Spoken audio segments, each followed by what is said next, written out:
મહત્વના સમાચાર સમગ્ર ગુજરાતમાં જ્યારે ચોમાસું જામ્યું છે અને એવામાં ખેડા જિલ્લામાં સાર્વત્રિક વરસાદ વરસી રહ્યો છે।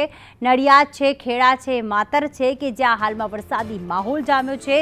લિંબાયત અને મહેમદાવાદમાં પણ હાલમાં સાર્વત્રિક વરસાદ વરસી રહ્યો છે। ખેડા જિલ્લામાં રાત્રિ દરમિયાન સાર્વત્રિક ધીમી ધારે વરસાદ યથાવત રહ્યો। આજે વહેલી સવારે પણ અસહ્ય બફારામાંથી ખેડાવાસીઓને રાહત મળી છે। નડિયાદ છે, ખેડા છે, માતર કે જ્યાં વરસાદી માહોલ જામ્યો છે, ચોમાસું જામ્યું છે। કરુણેશ અમારી સાથે જોડાઈ ગયા છે। કરુણેશ, લાંબા સમય બાદ ચોમાસાની ધમાકેદાર એન્ટ્રી, ભલે ધીમી ધારે થઈ રહ્યો છે વરસાદ, પણ રાહતનો અનુભવ કરી રહ્યા છે હાલમાં લોકો। કયા કયા વિસ્તારમાં અત્યારે પણ વરસાદ જોવા મળી રહ્યો છે?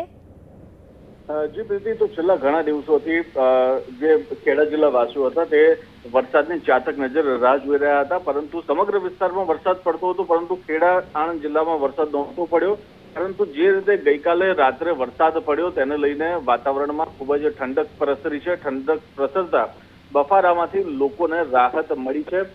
જેમાં ગઈકાલની વાત કરીએ તો ગઈકાલ મોડી રાત્રે નડિયાદમાં ધીમી ધારે વરસાદ નોંધાયો। ખેડા માતર પંથકમાં લગભગ 2 ઇંચથી વધુ વરસાદ નોંધાયો છે। તો આ ઉપરાંત લીંબાસી, મહેમદાવાદ, ખેડા તેમજ કપડવંજમાં પણ, કઠલાલમાં પણ વરસાદ ધીમી ધારે નોંધાયો છે। આ વરસાદ વરસવાથી ખેડૂતોને રાહતો મળી છે, પરંતુ હજુ પણ વધુ વરસાદ પડે તે પ્રકારની ખેડૂતો આશા વ્યક્ત કરી રહ્યા છે। ધીમી ધારે વરસાદ પડવાથી નડિયાદના અમુક જે નીચાણવાળા જે વિસ્તારો છે તેમાં પણ પાણી ભરાયા હોય તે પ્રકારની પરિસ્થિતિ જોવા મળી।